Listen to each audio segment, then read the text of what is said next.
Dear audience, I would like to welcome you back at the session 2 of Al Jazeera 17th Forum, which under the title of the transformations in the regional landscape. At the beginning, please allow me to welcome our panelists into today's panel, Mr. Khalid Jaber, Executive Director of the Middle East Council for Global Affairs in Qatar, Alam Saleh, Senior Lecturer in Iranian Studies at the Center for Arab and Islamic Studies, Australian National University, Mr. Marwan Qablan, Director of Political Studies at the Arab Center for Research and Policy Studies, and Mr. Seljuk Aydin, Assistant Professor at Bogazici University in Turkey. I would like to welcome you all. When we talk about transformations in the regional landscape, it's a quite wide concept imposed by the series of events, of course, and of course it brought many questions that were asked in other sessions that we were following up the discussion, which was facilitated by my colleague Zainuddin Abdin under the title of Gaza. And from Gaza, maybe it would be Gaza, it will be the starting points for many questions about the transformations that our region has witnessed and the world as well, and these transformations that was witnessed and observed by everybody. Allow me to ask a few questions. How the events of the 7th of October and the war in Gaza have changed the powers in the region. How is Turkey is managing its many regional dossiers, and as the region is moving into more rapprochement after, of course, taking the backdrop of the Israeli threat. And there are many questions, of course, for our audience that will be discussed. So we start with the reading of the scene, with more analysis. We read the indications, and I was stuck to start with Mr. Marwan Qablan. So greetings to everybody, and I would like to thank Al Jazeera Center for Studies for its invitation to participate in this forum. I would like to start by saying that the Al-Aqsa flood and the war in Gaza was one of the critical, probably, moments in the region, and it's maybe not less important, in my personal opinion, on other critical moments that the region has witnessed in the last century. We witnessed that it's not as important, it's not less important as the invasion of Iraq or the September 11 events, because it reshaped the region, similar to the way that what happened after the September attacks and the invasion of Iraq. Today, the region, I think of it as having two dynamics when it comes to repositioning itself. The first one is the international one, because the region was always divided based on the international dynamics. Of course, during the Cold War, there was what is the moderate Arab monarchies, and of course we have the revolutionary systems, the republics, and the world was divided between the Soviet Union and the United States, and that division continued until the end of the Cold War and the collapse of the Soviet Union.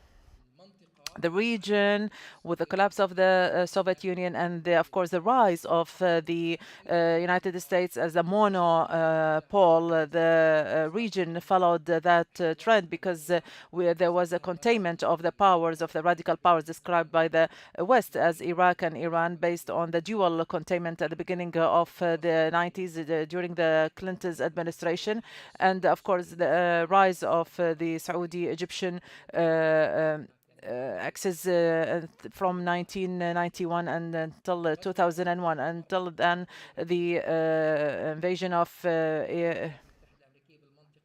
Iraq, and that shifted, and also the United States, of course, with the occupation of Iraq, it became a member of many countries in the region, Syria, Turkey, Saudi Arabia, by occupying or invading Iraq. So Of course, that witnessed also a rise of Iran until 2023. Iran has moved into a leader of the annex of resistance and an effective, an active factor in the region. And we've witnessed the transformations on at other level, which I call as the regional level. We've talked about the international level transformation, and the region would follow this bipolar system. And then we moved into one camp that is dominating the Arab region, and we have the occupation of the invasion of Iraq, or what Condoleezza Rice has described, that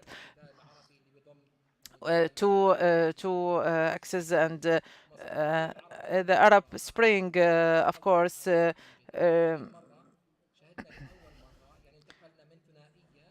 So we moved from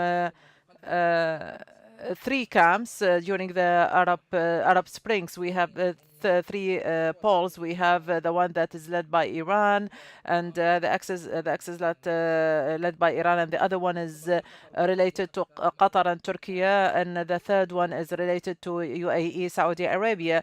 And it was probably crystallized more what happened in 2013, what we reached to Al-Aqsa flood, and we've witnessed a big transformation in that period, in a way that once again there were three camps, if I can say it, or three coalitions or alliances. Of course, the Iranian probably influence retreated, and we have to read the reality in a good way. If we keep probably read things the way we like it, because we have a problem. We have a problem in the Arab region. We have this aspect of wishful thinking, what we wish for, and we have the reality, and we have to read it the way it is. There has been a retreat, a big retreat in the Iranian influence, and of course the resistance movement in Lebanon, and of course in the war in Houthis in Yemen, and what also the fall of Al-Assad regime in Syria. So after the Al-Aqsa flood, the retreat of the Iranian influence, and the rise of Israel as a power that wants to reshape the region. Whether Israel is successful or not, we will not discuss that, but this is the Israeli intention and the Israeli wish, supported by the United States. Of course, what I have noticed due to the weakness of Iran and the rise of Israel, that once again these coalitions were mixed up. So we would see now, after the Israeli aggression on Qatar, we witnessed a new alignment in the region. For example, we've seen a Saudi-Pakistani alliance, potential Turkey might join it.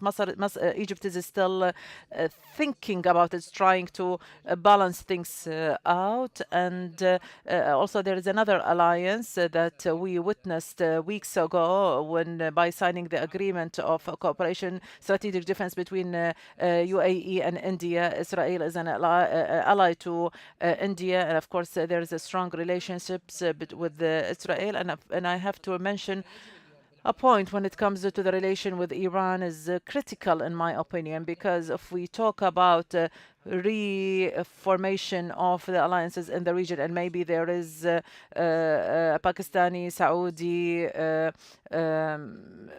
Emirati, maybe the battle on Iran may change the scene completely, because it is open to many interpretation. If the United States is successful in changing the regime and pushing towards bringing or re-establishing a regime that is very allied to Israel, I believe that we will be witnessing a critical change. And this is one of the ramifications of Al-Aqsa flood. We know very well that in Iran, in its defense strategy has changed. It's used to use the advanced defense strategy to deter Israel by from attacking it through regional allies, but the allies are not useful for Iran. Iran it's standing on its own, so there is an insistence on the Iranian missiles, because this is its last final defense cards. It has nothing but the ballistic missiles that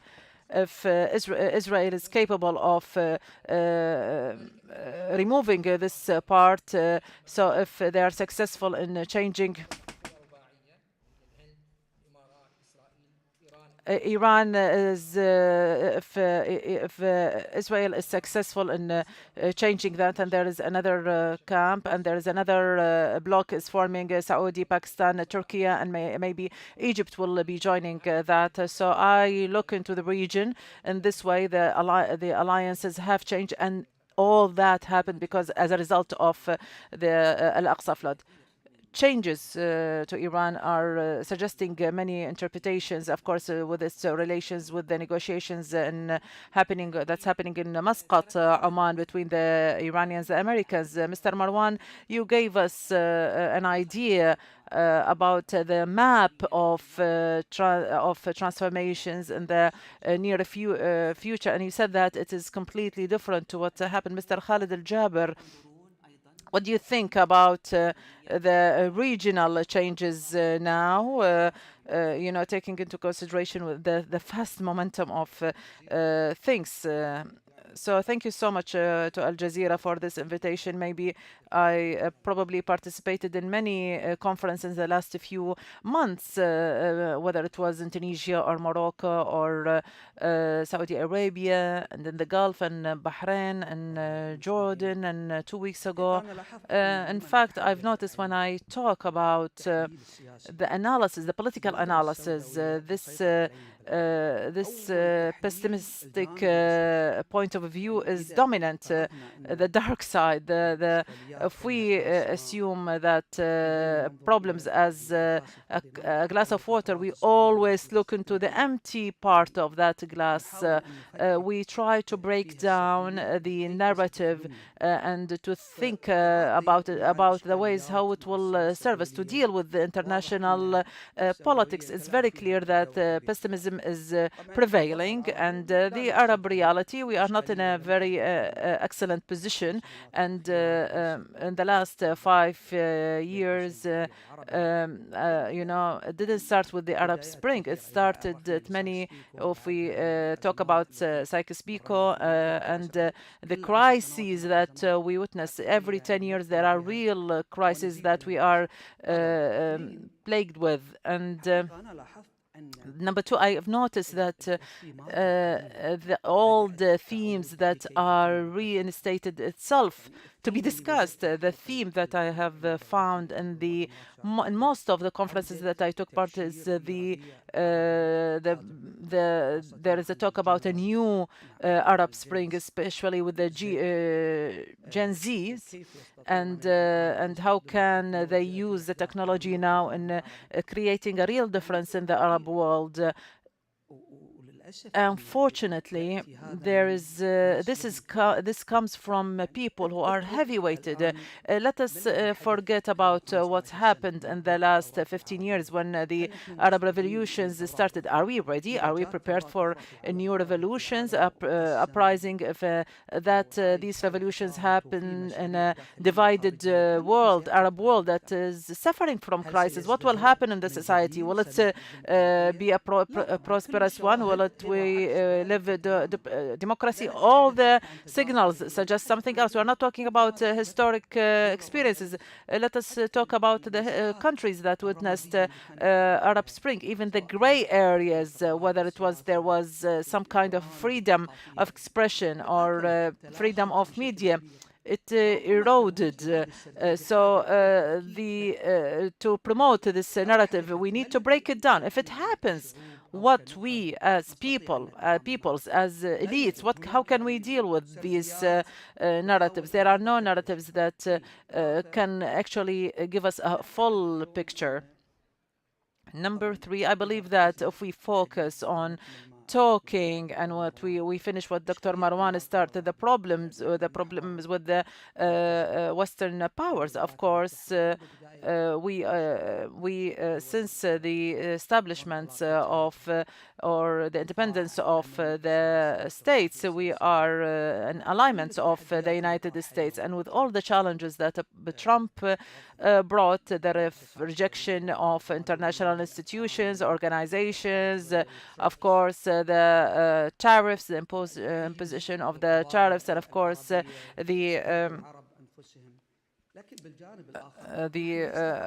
course, we are not the only people who are suffering. Europe, the traditional ally to the United States, they are suffering even more. Asia is suffering, Africa is suffering, Latin America is suffering, Venezuela. The president is in prison now, and talking about the increasing the area of the United States as well. But we as Arabs, as Muslims, how can we come out with, how can we have a safe exit, and how can we come out with real gains, even a few gains?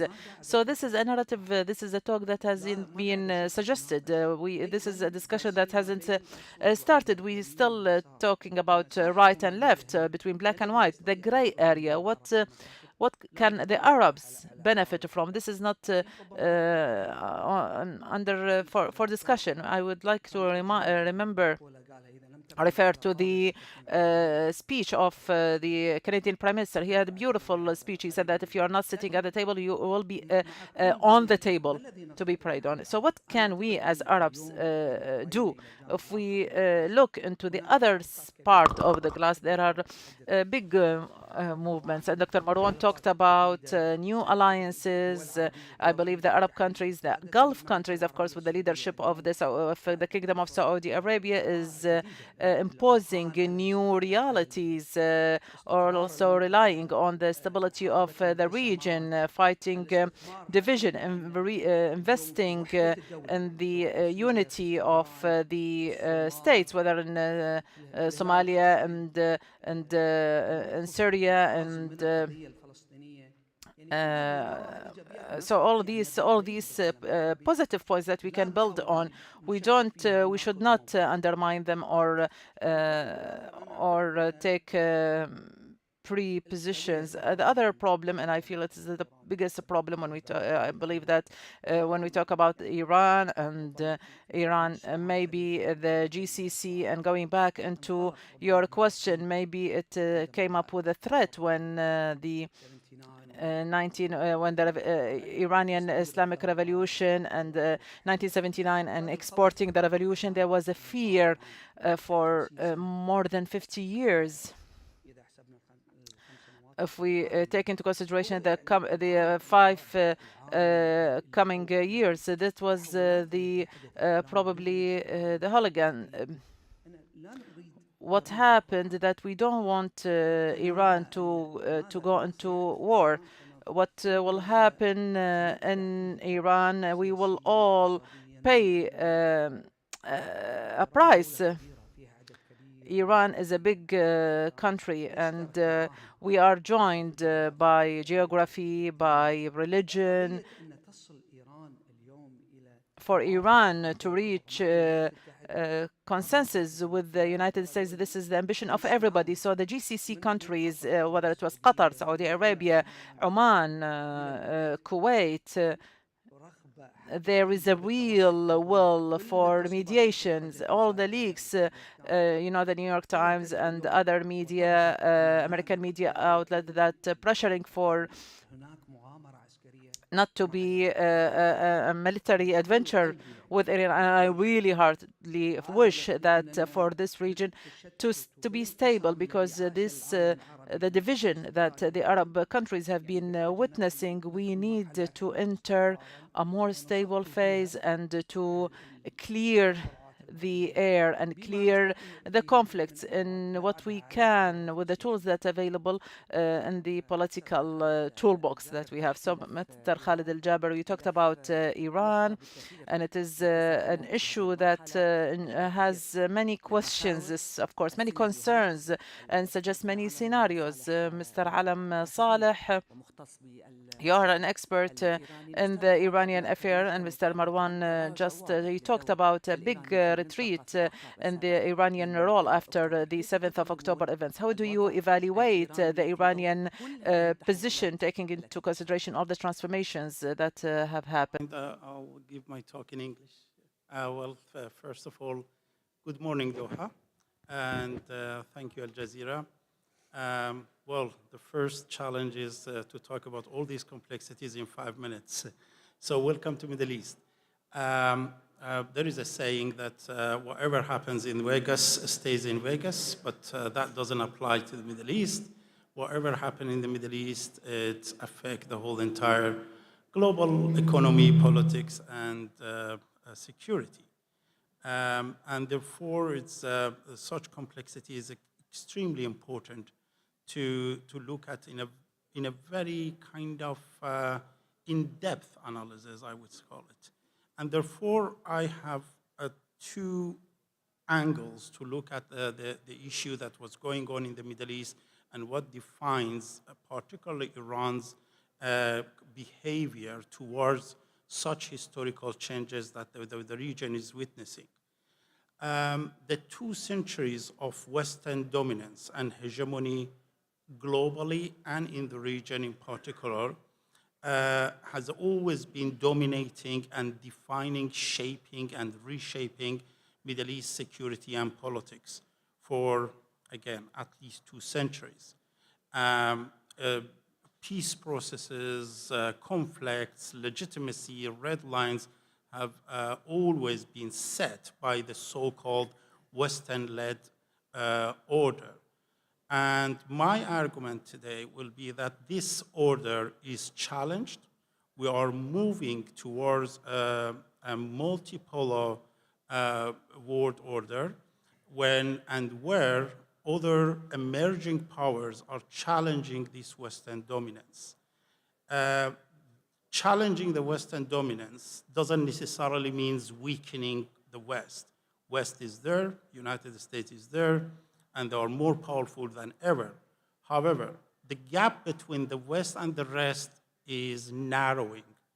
There are emerging powers, global emerging powers, that are challenging the Western hegemony when it comes to military power, economic, politics, and security. That means the West is losing its power to impose the values and norms set by the West that we have been witnessing in the past few centuries, or at least for us in the last few decades. Therefore, my second argument is that key historical events have been quite important in accelerating this process. One of them, of course, is the 7th of October and the following the Gaza war. Of course, prior to that, the 11th September. Prior to that, the first war, Iran-Iraq war, and then Kuwait war, and so on.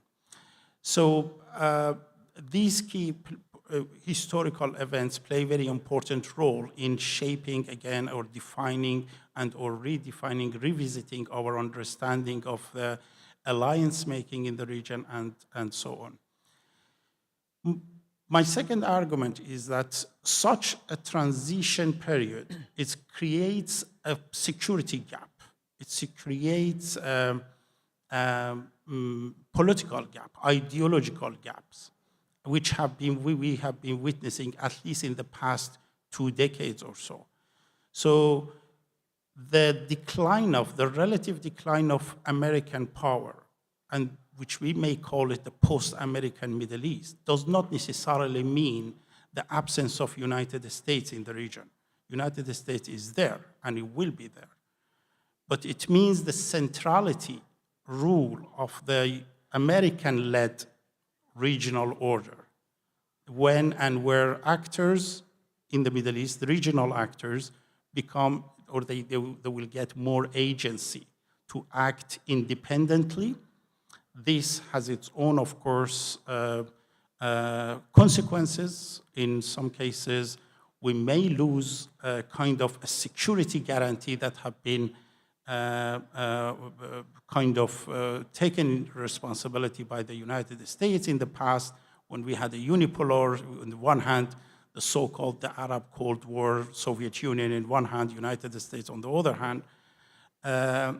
And on the other hand, it shows, it creates a kind of a chaotic atmosphere, which we are witnessing it at the moment. So my argument is that there are gaps, there are vacuums, security vacuum, political vacuum, ideological vacuum, thanks to the 2003 Iraq War, which created a new Middle East for sure, and followed by the so-called Arab Spring, which further deepened such vacuums, okay, or gaps between a kind of a multipolar or multi-layered kind of segment of or section or sectors in the Middle East. And by this I mean social divisions, societal divisions, political divisions, national divisions, regional divisions, which are also informed by the international divisions. The rule of great power politics has always been omnipresent when it comes to the Middle East. Now we see these gaps that kind of is the result or the consequences of the so-called relative decline of United States power in the region, which they have lost, of course. Again, they have not lost the military presence or economic kind of leverage, but they have lost the normative authority. They have lost the kind of political authority to, or legitimacy actually, to impose and set their own norms and values in the region, again, thanks to what we have been witnessing, unfortunately, in the Gaza war, when the West has showed that it's all about politics, it's all about geopolitics, and the so-called idea of human rights, democracy, rights in general it's nothing but a political tool in order to enhance their political end or strategic geopolitical ends.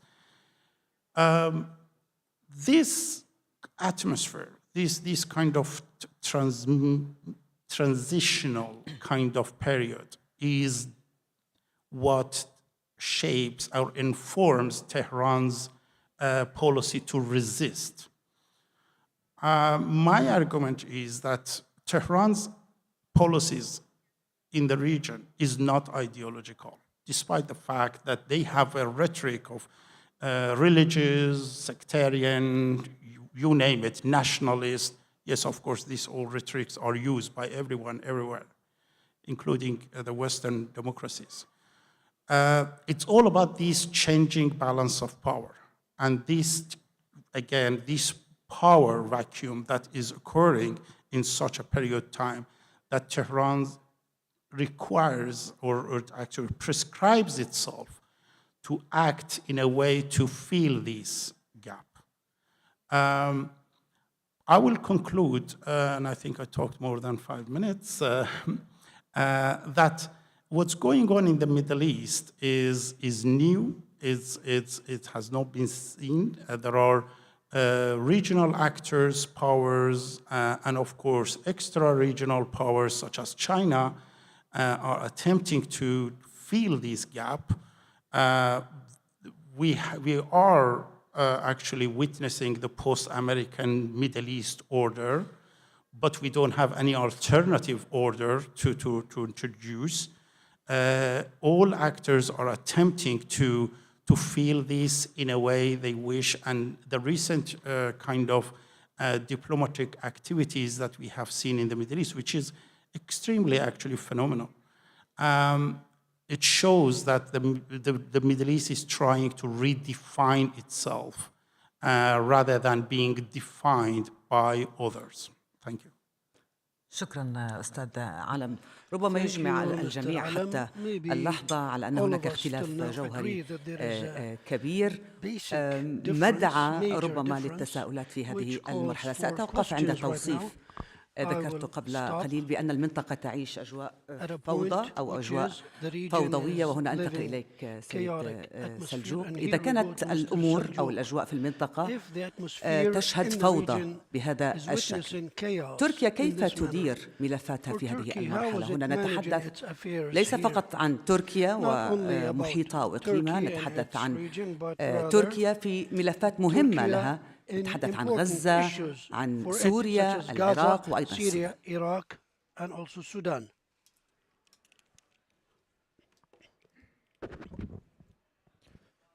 Thank you for Al Jazeera inviting me, and also I want to highlight the editorial team of Al Jazeera, who are also following the truth and also supporting Palestinian cause. And more than 215 people were military in Palestine, and I am very much my praise and honor with all these peoples and their families and Al Jazeera family as well. So based on indeed previous speakers who are mentioned about, let's say, the contemporary political developments by Mr. Marwan, which is very much complex to understand. And it is not because of the contemporary developments within the region, at the same time in the global politics as well. And the most significant thing, as Mr. Khalid also highlighted, the conceptualization issue of the current affairs in the Middle East politics, I think, which is the key point, and we can understand the process and how to answer the problem. And also Mr. Alim Saleh mentions the vacuum in the Middle East. So what would be the alternative order? I think which also should be based on the values. And if we question the values, we can understand the problem as well. So when I read the synopsis of this session, and there's writing Arab world, and speakers and previous also session has also highlighted about the Arab world. But I want to also question the Arab world as well, because there's a huge discrepancy among the Arab states in social science, sociology, economy, politics, and most significantly security. And within this situation, I think we need to question the history, and we should trace it back to late Ottoman period. I can also trace it back to earlier period, but we should also conceptualize the modern era. So what happened during the late Ottoman Empire? So most of the Arab states currently, and also Turkey, was a part of this unity under the Ottoman Empire. When the nationalist ideas and identity politics came to Ottoman Empire, the Arab, Kurds, Turks, even the Lebanese Christians and Druze in Syria were following their nationalistic values under the Ottoman tenet, and there wasn't any policies against the Ottoman unity. Even if we ask the Rashid Reza, Muhammad Abdu, who can conceptualize under the Islamic unity, at the same time, Shakib Arslan from the Druze origin, also Butrus al-Bushi from Lebanese Christian, and many Kurdish leadership, Abdurrahman Bedirhan and Turkish Hamdullah Supi. So all these nationalistic values of different ethnicities were not competing each other, were not conflicting each other. And they were trying to improve, support their national identity under the Ottoman rule. So what we need in the region, I think we need to common sense and common utopia against the current world order conceptualizations. So we can trace this back to post-Ottoman process under the League of Nations rule, which means also mandate regime in the Middle East by the British and French domination. And then during the Cold War period, nationalism was also the part of the regime during that process, but the main perspective of nationalism during the Cold War against the colonialism. That's, I think, key point. But after the 1990s, we forget all this conceptualization because of the dissolution of the Soviet Union, and most of the countries and societies were following Washington Consensus.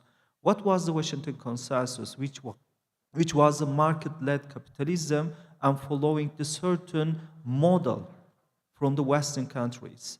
And then Beijing consensus emerged, which means the state-led capitalism. So among all these concepts, currently we are witnessing new era of the world and also region. Moscow is also highlighting warfare state. After the Ukraine war, most of the countries are following the security-based policies.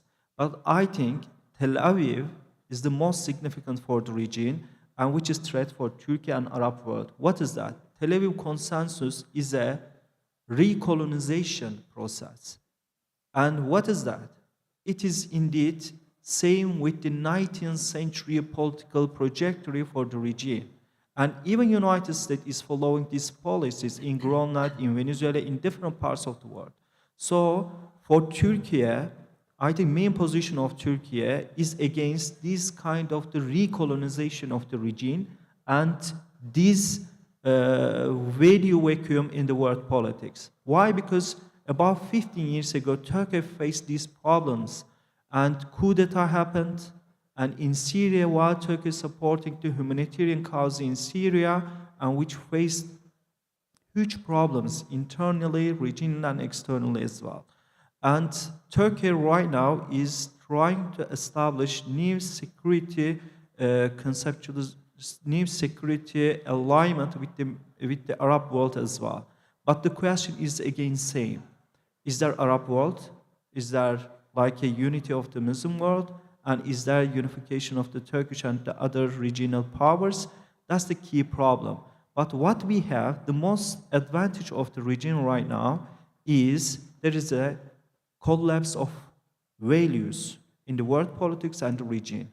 And despite all differences, despite all discrepancies and gap in the region, in the Arab world, even in the Turkic world, we can mention because Turkey is supporting Turkic Consul to empower relation with the minor Asian Turkic countries, there are huge differences. But at the same time, all region has commonality. While the collapse of the values, all region has the certain common values which can also establish commonality and common ground, which is indeed very much clear. It is based on the decolonization, local values. At the same time, at the top, we have the common Islamic values. Thank you. شكرا سيد سلجوق. أعود إليك Thank you, أستاذ Mr. Saljuk. We مروان go back للتعليق to ربما Mr. على Marwan كل ما سمعنا، تحديدا to ما قاله comment السيد سلجوق. الربط on what التاريخي Mr. Saljuk said. The في الوقت connection الراهن وفي هذه المرحلة هل هو historically مفيد currently is طالما أن it الاختلاف beneficial موجود إذا ما قارنا since التحولات اليوم there بالتحولات are السابقة؟ differences? لا، أنا برأيي التاريخ دائما مفيد، In my لأنه view, اللي ما history is always اللي ما عنده beneficial. قدرة إنه يفهم Anyone who is يعني التحولات unable التاريخية اللي جرت في to المنطقة، أنا understand بعتقد the إنه صعب historical يفهم حاضرها transformations in the وحتى region. I يستشرف think مستقبلها، they cannot لأنه أنا بعتقد إنه understand their أمور past, كثيرة present, or future. يعني أقصد تاريخيا ينبغي استدعائها Historically, أحيانا حتى we نستطيع should نكون recall فهم these حقيقي issues لما يجري حاليا. to formulate an understanding لذلك for what أنا is ربما happening فاتني في now. مداخلتي الأولى كمان So, تاريخيا، أنا أقول بأنه في سمات أساسية اللي هو من التحولات اللي عم I تجري بالوضع didn't الإقليمي، وربما speak about هذه this issue, but it is important, which is تحصل that there are للمرة الأولى. transformations يعني عم نلاحظ مع تراجع الأدوار with the decline المركزية of the للدول الكبرى central العربية، roles of the أقصد Arab big countries, Iraq, Syria, and relatively Egypt, and the relative decline, and here I emphasize relative decline of the US's interest in the region, because the US now is adopting policies of America first and focusing on China. So there are non-Arab regional countries coming in the line of regional powers such as India. There is a defense agreement now between UAE and India and between Saudi Arabia and Pakistan. So we see non-Arab countries entering into this new balance of power. This started with the Syrian-Iranian alliance since 1979.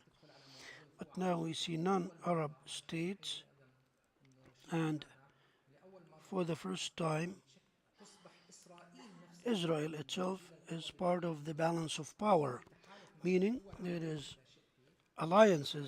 are alliances now with Arab countries, and there is an alliance that is being crystallized currently, Indian, Emirati, and Israeli. On the other side, there is a Saudi, Pakistani, Turkish alliance. So we see the regional balance of power for the first time includes Arab and non-Arab states. And Israel is a very sensitive topic for the Arabs to have any alliance with.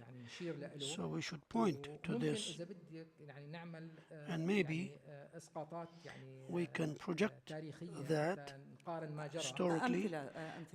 Give us examples. Okay, compare what's happening now with eras in the past. The United States is leaving a big vacuum now, or a gap in the region, by allowing those regional countries to fill this gap, because we don't have an Arab body or entity, with all due respect to the Arab states, but we don't have an Arab country that is able to play those roles that were played in the past, historically. So we should pay attention to this political status to understand what's happening. History is important. So what's happening in Iran nowadays is a big battle that is concerning to us as Arabs, because I see that Iran has problems between it and many Arab countries for reasons witnessed in the past for decades, or even historically if we go back. But it's not going to benefit us historically if we go back, because it's more geopolitical than creeds or religion. So what's happening today with Iran is a big problem concerning to the Arabs and the Turks, because if the Iranian regime fell and it was replaced by a system that is near to the United States, meaning the Iranian-Israeli relations go back to the days of the Shah of Iran with the new structure in the region, I call it, this is the lethal quadruple alliance, if you will. If we see a big change in Iran, هذه ثاني مرة تطرح فيها سيناريو السقوط. so I think سقوط النظام الإيراني. She is speaking about the possibility of the fall of the Iranian regime. Is that realistic? Mr. Qablan is saying we should study the worst and the least likely to happen scenarios to understand. How realistic is the fall of the Iranian regime? Maybe because of attacks that are expected or prominent. The scenario of war, can it lead to an overthrow of the regime in Iran? I rule out that the Iranian regime would fall. I speak in Arabic now, spontaneously. He'll speak in English now.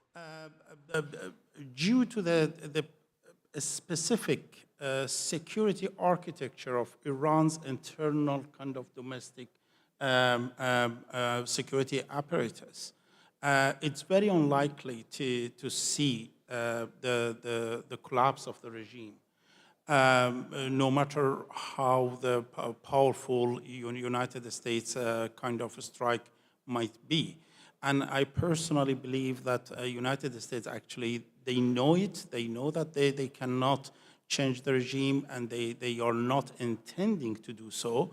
However, their aim is to weaken Iran. To weaken it, by weakening means to reduce its military capabilities, to destroy its nuclear facilities, to ensure the Israelis' hegemony and dominance in the region as the only regional power in West Asia.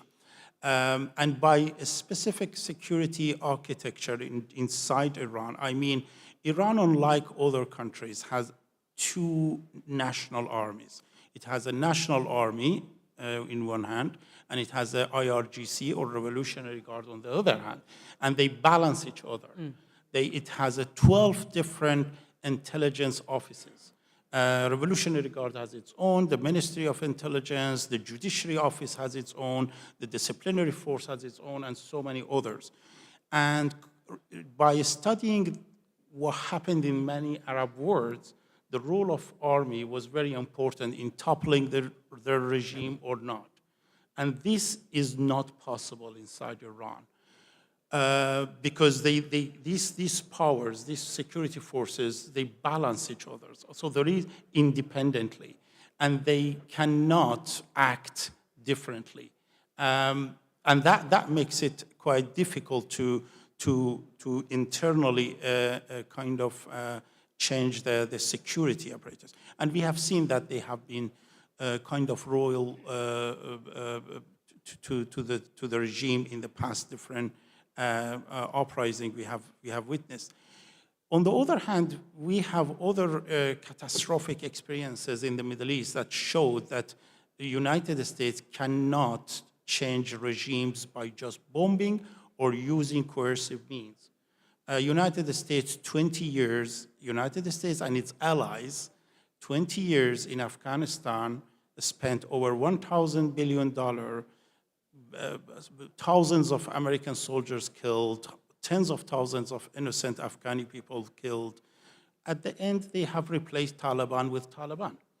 And they had to leave the country so badly. So this is not possible. My argument is that United States strategy in dealing with Iran is to weaken Iran and not to change the regime. شكرا لك. اسمح لي أن أختم مع الأستاذ. Thank you so much. We conclude with Mr. Khalid quickly. Some countries have been engaged in new balance of power. India, for example, and in the Arab region. Those alliances, how are they reflected on the Gulf countries? Briefly, please. They are reflected to a large extent on what's happening. There is a problem of vacuum. The last 10 years, maybe, the decision was taken. The United States to abandon and leave the Middle East and to focus on China. The resources, defense, polls, the psyche, the institutions, the accordance between Republicans and Democrats, but the problems always have been letting them remain in the region. Maybe in the last few years, there was an alliance to happen where the United States will go for Asia. Now there is normalization, and it was invested in politically and in terms of the media, and the deterioration that has happened after the 7th of October and the exposure of the narrative to a large extent, even now going back to reformulate the narrative, and the idea itself faces difficulty. That's why the Board of Peace has come about to replace all that. So all these are attempts to fill the gap and the vacuum in the region. But I'm convinced, once again, that we should focus on the American Godfather. There are 2 points of view. The United States, in terms of managing the chaos that the Middle East has no solution at all.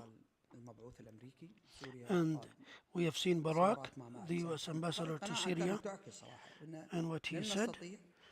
So we therefore cannot deal with the region except through managing the chaos and with the divisions. But the other opinion that started now with the Trump team, mainly Witkoff and Kushner, their position regarding the unity now has become more dominant. We've seen it in Sudan specifically.